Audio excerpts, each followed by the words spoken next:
Hey guys, welcome to future doctors. I am Prerna Mishra.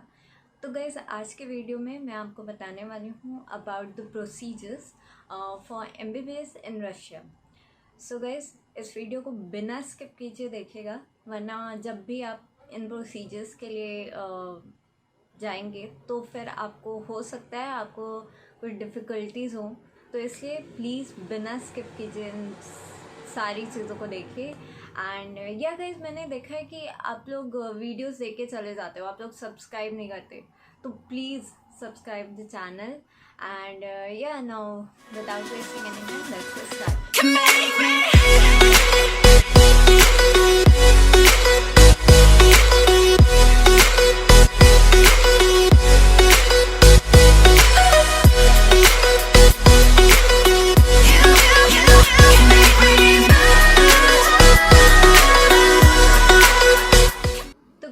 Admission process का सबसे पहला step आता है एडमिशन फॉर्म।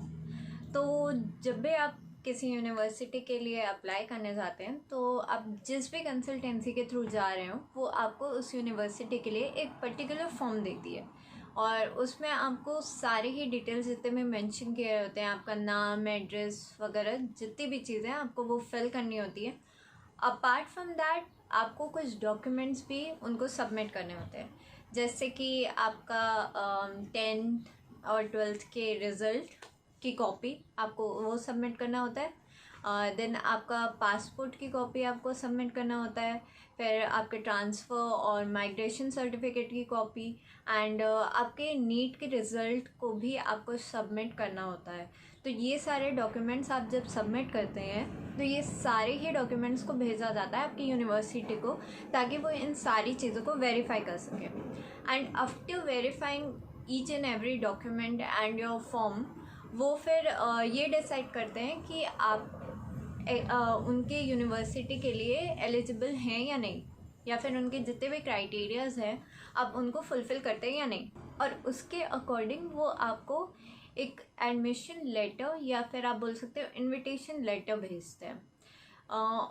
एक्चुअली ये जो इनविटेशन लेटर होता है ये एक कंफर्मेशन होता है कि आपका जितना भी डॉक्यूमेंट्स वगैरह था, आपका जो एप्लीकेशन था वो यूनिवर्सिटी ने एक्सेप्ट कर लिया है, तो अब आप वहाँ एडमिशन ले सकते हैं। फिर जैसे ही आपको आपका एडमिशन या फिर इनविटेशन लेटर मिल जाता है तो उसके बाद आप फिर जितनी भी फ़ीस पेमेंट है उस यूनिवर्सिटी की, जो भी आपकी कंसल्टेंसी आपको प्रोवाइड कर रही है, आप उसकी पेमेंट कर सकते हैं।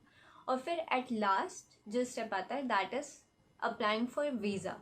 तो अगर आपको कैसे अप्लाई करना है वीज़ा इसके बारे में पता है तो आप खुद भी वीज़ा के लिए अप्लाई कर सकते हो, और अगर आप नहीं जानते तो प्लीज़ रिस्क मत लीजिए उस चीज़ के लिए, आप अपने कंसल्टेंसी को ही आपके वीज़ा के लिए अप्लाई करने दीजिए, क्योंकि ये बहुत इम्पॉर्टेंट चीज़ होती है। तो इसमें थोड़ी सी भी अगर आप गलती कर देते तो बहुत प्रॉब्लम हो सकती है। तो इसके लिए भी आपको कुछ डॉक्यूमेंट्स की ज़रूरत होती है। लाइक सबसे पहला होता है कि आपको जो भी इनविटेशन लेटर आपकी यूनिवर्सिटी इशू की है आपको उसको सबमिट करना होता है। देन सेकेंडली आपका पासपोर्ट आपको वो भी सबमिट करना होता है। फिर आपको एक मेडिकल सर्टिफिकेट बनवाना पड़ता है जिसमें आप HIV या एड्स के लिए या फिर अदर STDs के लिए टेस्ट कराते हैं, वो आपको देना पड़ता है उसके लिए। एंड एट लास्ट आपको आपकी सारी जितने भी 10th-12th के मार्कशीट्स हैं उसको अटेस्ट करवाना पड़ता है किसी वकील के थ्रू, और फिर आपको वो भी सबमिट करना पड़ता है। And after all these procedures, you just have to pack your bags and start your preparation to come to Russia. So that's it guys, that's all you need to know about the admission procedures. So guys, please like, share and subscribe the channel, और please guys video को देख के मत चले जाना, please subscribe करना, क्योंकि आपके सब्सक्राइब और लाइक करने से मुझे समझ आता है कि आपको वीडियोस पसंद आ रहे हैं या नहीं, एंड इट इंकरेजेस मी कि मैं जल्दी से जल्दी आपके लिए और वीडियोस बना पाऊँ, अच्छी वीडियोस बना पाऊँ। So please like and subscribe, and click the bell icon below so that you can get all the notifications about my channel. And अगर आपको कोई भी चीज़ के बारे में पूछना हो या फिर आपका कोई सजेशन हो about any another topic, तो please comment down below, or you can DM me on my Instagram. Link is in the description. So that's it. Meet you in my next video. Bye-bye.